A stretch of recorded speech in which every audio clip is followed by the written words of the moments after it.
तो आज मैं आप सभी को बताने वाला हूं कि अगर स्प्लिट एसी के सेक्शन डिस्चार्ज पाइप पे आइस आ रहा हो तो इसका क्या रीजन होता है। समझ गए। रीजन तो बहुत सारे होते हैं, लेकिन मैं दो ऐसे रीजन बताने वाला हूं जिससे आप बहुत ज़्यादा आसानी से इस चीज़ को सॉल्व कर सकते हैं। इस प्रॉब्लम से आप लोग आज़ाद हो सकते हो। समझ गए। इसके अलावा अगर मान लो सिर्फ डिस्चार्ज पाइप पे आइस आ रहा हो तो इसका क्या रीजन हो सकता है। समझ गए। तो वीडियो को लास्ट तक देखिएगा, तभी आप लोगों को समझ में आएगा। वीडियो को छोड़ कर मत जाइएगा। और इसके अलावा दोस्तों कोई सवाल हो तो कमेंट मारिएगा, वहाँ पे मैं रिप्लाई दे दूंगा आप सभी को। और वीडियो को लाइक कर दीजिएगा, चैनल को सब्सक्राइब कर लीजिएगा। समझ गए। आप लोग सब्सक्राइब करते हो तो कॉन्फिडेंस आता है दोस्तों। कई बार आप लोग साइड पे काम करने गए हो, वहाँ पे आप लोगों को दिखा होगा कि सेक्शन और रिचार्ज दोनों पे ही आइस आ रहा होता है, यानी कि 1/2 और 1/4 के दोनों ही पाइप पे।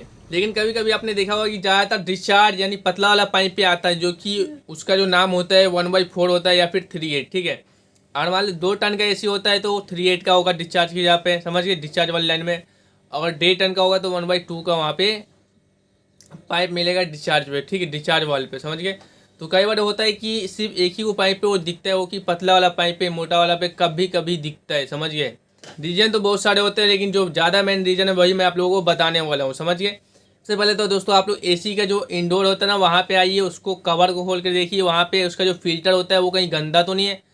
फिल्टर मान लो गंदा हुआ तो 110% दोस्तों सेक्शन और डिस्चार्ज दोनों ही पाइप पे आइस आएगा, यानी कि 1/2 के पाइप पे 1/4 के पाइप पे दोनों पे ही आइस आ गए। मतलब इसमें क्या प्रॉब्लम हुआ, सर्विस, यानी कि सर्विस नहीं हुआ। उसकी वजह से एसी के जो स्प्लिट एसी होता है उसके दोनों ही पाइप पे आइस आने लगता है।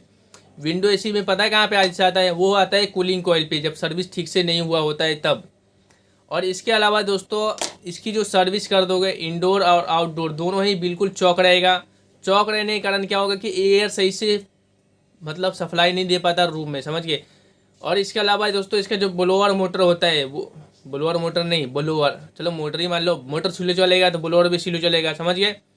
तो इंडोर का जो ब्लोअर होता है ना, अगर वो स्लो चलेगा उससे क्या होगा कि कूलिंग कॉइल में जो ठंडक आएगा उसको ब्लोअर अच्छे से बाहर नहीं निकाल पाएगा। रूम का हवा खींच करके अंदर से इंडोर से बाहर रूम में नहीं दे पाएगा तेजी तेजी से। तो क्या होगा कि आइस आने लगेगा सेक्शन और डिस्चार्ज दोनों ही पाइपों पे। समझ गए। कूलिंग कॉइल पे पूरा बर्फ जम जाएगा। समझ गए। तो इसको हम अगर अच्छी तरीके से सर्विस कर दें तो उस प्रॉब्लम सॉल्व हो जाएगा। अगर ब्लोअर मोटर स्लो चल रहा है तो उसका आप कैपेसिटर चेंज करें। स्प्लिट और विंडो एसी दोनों में ये रीजन सेम हो सकता है। अगर विंडो एसी का भी अगर ब्लोअर स्लो चल रहा है तो क्या होगा कि कूलिंग कोयल पे आइस आने लगेगा। और कूलिंग कोयल दोस्तों क्या होगा कि बार बार आइस आने के कारण एसी बंद होगा, कंप्रेसर बंद होगा, क्योंकि उसमें क्या होता है एक सेंसर होता है एवापोरेटर कॉइल में, जो कि ये दिखाता है कि अगर मान लो तुम 16 पे टेम्परेचर पे एसी को कूलिंग को सेट कर रखे हो तो जैसे 16 टेम्परेचर आएगा कंप्रेसर बंद हो जाएगा। लेकिन अगर क्या होगा कि जैसे जैसे मतलब कूलिंग कॉइल पे आइस बढ़ेगा तो जो सेंसर होगा उसको जल्दी जल्दी लगेगा कि हाँ इसका टेम्परेचर 16 हो गया, जल्दी जल्दी बंद होगा। इससे क्या होगा कि रूम में ठंडक भी नहीं होगा और एसी ज़्यादा ख़राब भी हो सकता है, बहुत सारे प्रॉब्लम क्रिएट होगा। तो सेंसर सेफ्टी के लिए इसलिए ही लगाया गया है, क्योंकि टेम्परेचर ज़्यादा हुए तो वो कट ऑफ कर दे। एक तो कॉइल सेंसर होता है, एक रूम सेंसर होता है। समझ गए। इस चीज़ को रोकने के लिए तो दो चीज़ मैं बताया हूँ। एक तो अगर ब्लोअर स्लो चल रहा है तो आइस आएगा सेक्शन डिस्चार्ज पाइप पे, कूलिंग कॉइल पे आएगा। और इसके अलावा दोस्तों सर्विस अगर अच्छे से नहीं हुआ होगा, लाइक कूलिंग कॉइल चौक होगा, कंडेंसर चौक होगा, तो आएगा। समझ गए। तो सबसे पहले तो आप गंदा ज़्यादा एसी है तो ज़्यादा चांस है कि ये सर्विस मांग रहा है, तो सर्विस कर दो क्लीन अच्छे से इंडोर आउटडोर दोनों को जेट पंप से। ठीक है। वेट सर्विस करें। समझ गए। ये नहीं कि निकाला झाड़ झूड़ के वापस लगा दिया, ऐसा नहीं। समझ गए। दोबारा ऐसा नहीं लगेगा अगर आप ऐसा करोगे। समझ गए।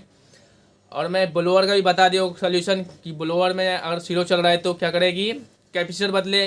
कैपेसिटर बदलने के बाद भी नहीं चल रहा है तो दोस्तों उसका क्या करेगी, मोटर को ही चेंज कर दे या फिर पीसीबी चेक कराए। कभी कभी पीसीबी में भी फॉल्ट होता है। समझ गए। सेंसर भी बताया। सेंसर किस लिए लगाया जाता है कि अगर मान लो कि रूम का टेम्परेचर 16 सेट किए आप लोग तो 16 पे एसी का कंप्रेसर बंद हो जाना चाहिए। लेकिन सेंसर अगर मान लो कि ब्लोअर स्लो चल रहा है तो कूलिंग कॉइल भी जल्दी जल्दी आइस आएगा। आइस आने क्या होगा कि एसी को जो सेंसर है बोलेगा कि बार बार कि जल्दी जल्दी बंद करो, तो इससे क्या होगा कि एसी ठंडा नहीं कर पाएगा, कंप्रेसर बंद रहेगा और जल्दी जल्दी चालू भी नहीं होगा। तो सेफ्टी के लिए सेंसर इसलिए लगाया जाता है, कॉइल सेंसर और रूम सेंसर। समझ गए। जो कॉइल सेंसर होता है वो ज़्यादा हाई आइस के लिए होता है। समझ गए। मान लो कि रूम सेंसर फेल हो गया तब कॉइल सेंसर वहाँ पे काम करता है। तो दो चीज़ मैं बता चुका हूँ। मैं अब आप सभी को मैं बता रहा हूँ कि जो सिर्फ डिस्चार्ज पाइप पे जो आइस आता है वो किस लिए आता है। समझ गए। डिस्चार्ज में जो ज़्यादातर आता है दोस्तों वो रीज़न होता है क्या कि उसमें गैस कम है, गैस लीकेज है, इसलिए सिर्फ डिस्चार्ज पे आइस आता है। अगर मान लो कि एसी में गैस कम रहेगा ना तो क्या होगा कि उसमें आइस आने लगेगा। अगर आप गैस अच्छी तरीके से डाल दोगे तो वहाँ का आइस चला जाएगा, या फिर टॉपअप भी कर दोगे तो भी चला जाएगा। लेकिन टॉपअप नहीं करना चाहिए। क्यों नहीं करना चाहिए? क्योंकि आप गैस डाल दो दोस्तों, बाद में वो गैस निकलना ही है। तो दोस्तों आप अपना टाइम भी बर्बाद कर रहे हो, कस्टमर का पैसा भी बर्बाद कर रहे हो। तो मैं जल्दी टॉपअप नहीं करता हूँ, मैं कहीं कहीं पे करता हूँ, वहाँ पे करता हूँ जो कस्टमर पैसा नहीं देगा, मुझे पहले से पता रहे कहीं कहीं से किचमिच मचा देगा, या फिर कस्टमर खुद कह रहा हो कि टॉपअप मार दो, हमको गैस नहीं डलवाना है, हमको यहाँ से शिफ्ट होना है, कहीं और जाना है, तो हम क्या करते हैं कि वहाँ पे टॉपअप करते हैं। लेकिन मैं 95% मैं टॉपअप नहीं करता हूँ, समझ गए। मैं वो काम नहीं करता हूँ टॉपअप मार दिया पैसा लेके चला आया, समझिए दोस्तों। क्योंकि हमको पता है रिपीट आएगा तो कस्टमर पकड़ लेगा, भाई तुम लास्ट बारी किया कर रहा है, क्या किया है। अगर मान लो अपनी गलती नहीं रहेगा ना, उतना दुख भी नहीं होगा, समझिए। तो यही रीज़न होता है। तो मैंने दोनों रीज़न बताया, पहले का मैं 2 रीज़न बताया हूँ और लास्ट वाले का एक ही रीज़न बताया हूँ, गैस लीकेज का ज़्यादा चांस होता है इसलिए, समझ गए। और इसके अलावा एक चीज़ और मैं बताऊँगा कि अगर मान लो कि आपने पूरा लीकेज वगैरह हर चीज़ रिपेयर करने के बाद गैस डाल रहे हो, ठीक है, और उसका डिस्चार्ज पाइप ठंडा नहीं हो रहा है, समझ गए। गैस डालेंगे तो क्या होगा, डिस्चार्ज में ही तो वो जाता है ये कूलिंग कॉइल के अंदर में, तो वो जो डिस्चार्ज पाइप होता है वो अगर मान लो कि वो ठंडा नहीं हो रहा है, तो समझ गए। ठंडा नहीं होगा तो क्या रीज़न होगा मालूम है कि आपका कैपिलरी ब्लॉक हो गया है।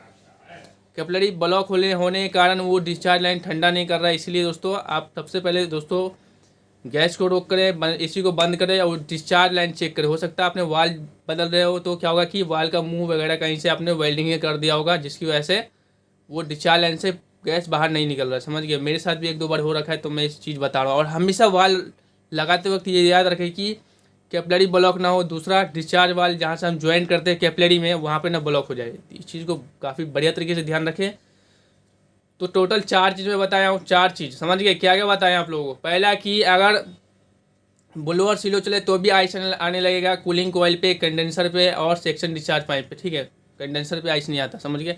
सिर्फ कूलिंग कॉइल पे आएगा, सेक्शन डिस्चार्ज पाइप पे आइस आने लगेगा, समझ गए। इसके अलावा दोस्तों सर्विस सही से नहीं होगा तो भी सेक्शन डिस्चार्ज पाइप पे आइस आएगा और कूलिंग कॉइल पे भी। विंडो स्प्लिट दोनों पे ये रूल लागू होता है, लेकिन विंडो में ये होता है कि सेक्शन डिस्चार्ज पाइप नहीं होता, इसलिए कूलिंग कॉइल पे आएगा। लेकिन जो स्प्लिट एसी होता है उसके कूलिंग कॉइल पे भी आएगा, सेक्शन डिस्चार्ज पाइप पे भी आएगा। और इसके अलावा मैंने बताया हूँ कि सिर्फ डिस्चार्ज पाइप पे आएगा तो क्या क्या रीजन होता है, गैस लीकेज का होता है, तो एक रीजन ये बताया था। और एक चीज़ और मैं डिस्चार्ज के बारे में बताया था कि जब आप गैस डालोगे डिस्चार्ज ठंडा नहीं कर रहे तो कैपिलरी या फिर वाल लगाए जो अपने डिस्चार्ज का वाल वो कहीं से ब्लॉक हो गया, इसलिए वहाँ पे आइस नहीं आ रहा, ठीक है। तो उम्मीद करता हूँ वीडियो पसंद आया होगा और बहुत कुछ समझ में भी आएगा।